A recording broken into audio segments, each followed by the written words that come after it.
सो hi everyone. अभी अभी आपकी 12th कंप्लीट हुई है या फिर आपने कोई कॉम्पिटिटिव एग्ज़ाम लाइक जे वगैरह दिया है एंड आपका अभी कॉलेज काउंसलिंग चलेगा एंड ऑल। फिर लाइक 2 से 3 महीने में आप कॉलेज ज्वाइन करने वाले हैं, तो अभी आपके पास बहुत सारा टाइम होगा एंड डेफिनेटली बहुत सारे लोगों ने बहुत सारी चीज़ें सीखना स्टार्ट कर दी होगी, for example coding and all, and जो भी स्किल्स आपने स्टार्ट कर दी होगी, कोडिंग वगैरह स्टार्ट कर दी होगी। लेकिन बहुत सारे स्टूडेंट्स को ये कन्फ्यूज़न होगा कि अब लैंग्वेज कौन सी करें, लाइक पाइथन करें, कोई बोल रहा है C++ करो, कोई बोल रहा है जावा करो। सो बहुत सारा कन्फ्यूजन है, राइट। अगर आपको भी ये कन्फ्यूजन है देन डेफिनेटली आपने एकदम सही वीडियो पर क्लिक किया है। एंड अगर आपने कभी भी लाइफ में कोडिंग नहीं किया, कोडिंग का आपको सी भी नहीं आता है, लाइक अगर आप बिल्कुल जीरो से स्टार्ट करना चाहते हैं, डेफिनेटली ये वीडियो आपके लिए है, क्योंकि मैंने उन्हीं स्टूडेंट्स के लिए मेनली ये वीडियो बनाया है जिनको कोडिंग वगैरह का कोई आइडिया नहीं है, लाइक एकदम आप बिगनर हैं एंड एज अ फ्रेशर आप चीज़ों को स्टार्ट करना चाहते हैं।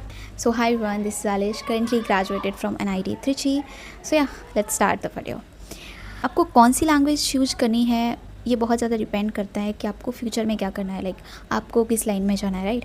तो उसी बेसिस पे मैं चीज़ों को 2 कैटेगरीज में डिवाइड करूँगी। पहले फर्स्ट कैटेगरी पे चलते हैं, दैट इज़ अगर तुम्हें AI/ML फील्ड में जाना है, आपको डेटा साइंटिस्ट बनना है, आपको डेटा एनालिस्ट बनना है, एनालिटिक्स में जाना है, या फिर बेसिक डेवलपमेंट में भी जाना है, देन डेफिनेटली पाइथन आपको करनी चाहिए। एंड आई विल से कि यार अभी जो ये फील्ड है, मतलब जो AI इंजीनियर और डेटा साइंटिस्ट वाला फील्ड है, काफ़ी ज़्यादा डिमांडिंग है, ठीक है। तो आई थिंक ये भी एक अच्छा पाथ हो सकता है अगर आप चूज़ करना चाहते हैं, then definitely Python is the language that you should start with. अब देखो, पाइथन का सबसे बड़ा एडवांटेज है कि ये काफ़ी ईजी लैंग्वेज है, लाइक मतलब मे बी आपको लगता हो पता नहीं यार कोडिंग क्या ही चीज़ होगी, क्योंकि मैंने भी कभी कोडिंग नहीं की थी अपनी 11th-12th में। तो फर्स्ट टाइम जब एक्चुअली मुझे पता ही नहीं था ये सब चीज़ों के बारे में कि फ़र्स्ट ईयर में सच में सबको कोडिंग पढ़नी पड़ती है, डजंट मैटर आप कौन सी ब्रांच से हो, ठीक है। तो मेरा सामना पहली बार कोडिंग से हुआ कॉलेज में जाके, एंड लिटरली मेरे को बहुत ज़्यादा डिफ़िकल्टीज़ हुई थी इस टाइम पे, क्योंकि ऑब्वियसली मुझे इतना किसी ने गाइडेंस मेरे को इतना नहीं था चीज़ों का कि, और मुझे बहुत ज़्यादा रिग्रेट हुआ था इस चीज़ का कि काश मैंने वो जो टाइम था 2-3 महीने का तब स्टार्ट कर दिया होता। आई मीन सीरियसली मेरा पाइथन फर्स्ट ईयर में था एंड मेरा ग्रेड बिल्कुल भी अच्छा नहीं आया था, क्योंकि सेमेस्टर में आपके पास काफ़ी कम टाइम होता है, एंड क्योंकि सारे सब्जेक्ट्स में आप कम पढ़ के भी अच्छा ग्रेड ला लेते हैं, लेकिन वो चीज़ें नहीं हो पाई थी क्योंकि फ़र्स्ट टाइम मैं कोडिंग कर रही थी। तो इट्स डेफिनेटली गुड थिंग कि अभी से आप स्टार्ट कर दें। एंड जब मैंने फ़र्स्ट टाइम कोडिंग स्टार्ट किया था पाइथन में, तो मुझे इंटरेस्ट आने लगा, देन आई स्टार्टेड C++ और उसमें मैंने DSA किया। हाँ, ठीक है। तो ये आपका कैटेगरी 1 था कि अगर आपको इस फील्ड में जाना है, AI/ML फील्ड में जाना है, डेटा साइंटिस्ट बनना है, दैन डेफिनेटली आप पाइथन चूज़ कर सकते हो, आप पाइथन से स्टार्ट कर सकते हो। सेकेंड चीज़ आती है आपकी C++ और जावा। अब इन दोनों में से तुम किसी एक को चूज़ कर सकते हो।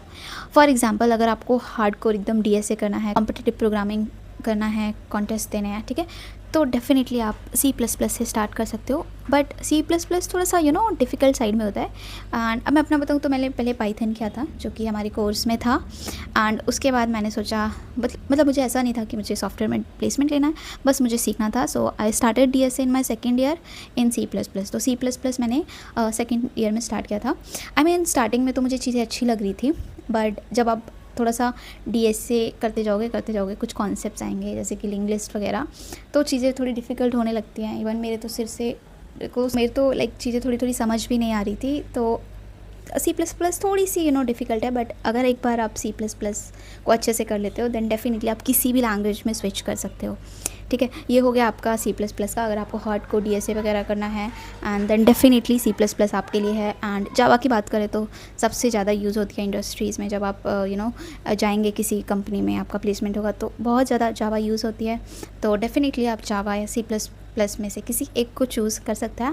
एंड जब कंपनीज आती है लाइक प्लेसमेंट और इंटर्नशिप्स के टाइम पे, तो अगर आपको सॉफ्टवेयर में जाना है तो पाइथन से काम नहीं चलेगा, क्योंकि किसी कंपनी का स्पेसिफिक होता है कि आपको C++ आनी चाहिए, ठीक है ना। C++ या जावा तो आनी चाहिए आपको अगर DSA सॉल्व करना है तो, ठीक है। तो आई विल रेकमेंड कि आप C++ भी सीख सकते हो, नो प्रॉब्लम, ठीक है। अगर तुम्हें वो सॉफ्टवेयर इंजीनियरिंग वाले फील्ड में जाना है, DSA वगैरह पूरा अच्छे से करना है ना, तो डेफिनेटली C++ आपके लिए है, ठीक है।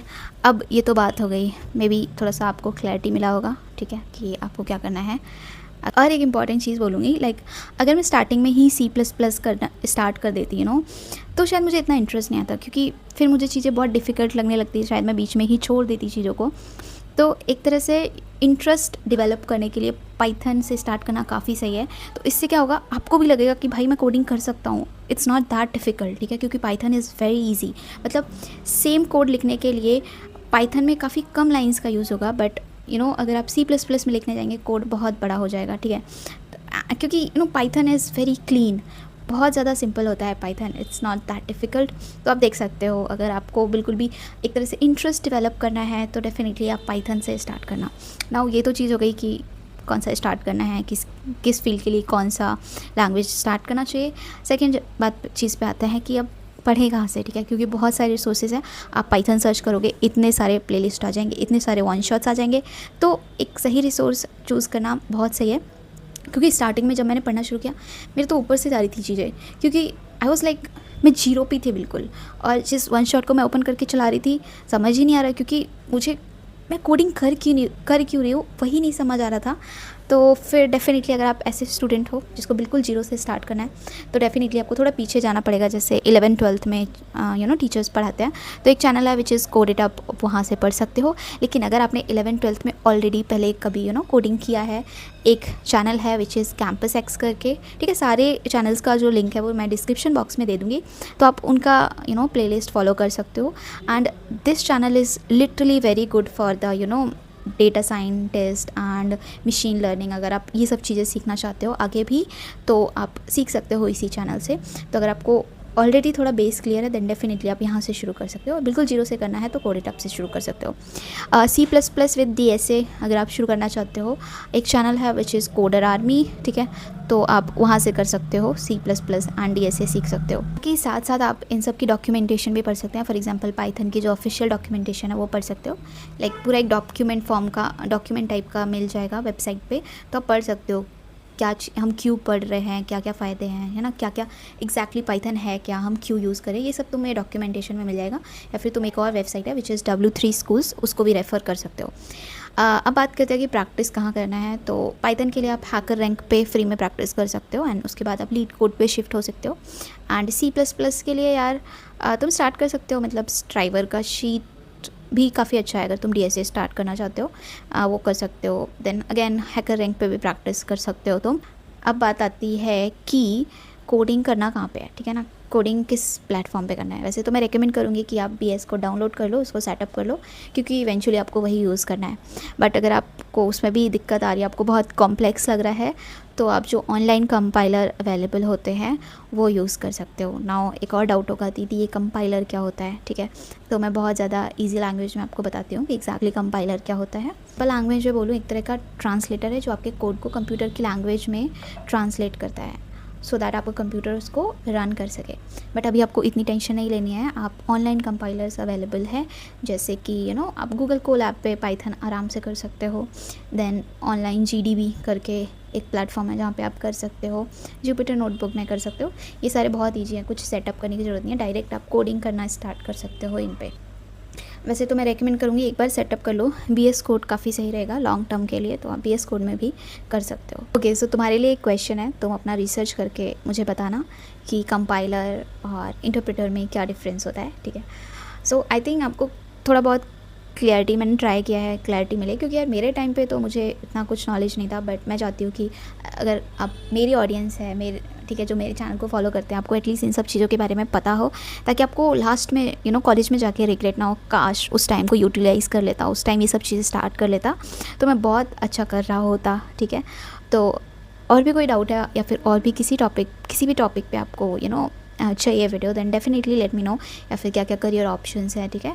मतलब मैं ये मानती हूँ कि अगर आपको जितना ज़्यादा चीज़ों के बारे में जल्दी पता हो उतना अच्छा होता है। खुद एक्सपीरियंस करके समझते हो तो फिर वो ऑब्वियसली चीज़ें लेट हो जाती है। अगर आपको कोई पहले से गाइड कर देता है तो आप वो मिस्टेक्स नहीं करते हो, सीधे चीज़ों को अच्छे से कर पाते हो execute. Okay, so yeah that's all for the video, meet in the next video, till then bye, take care.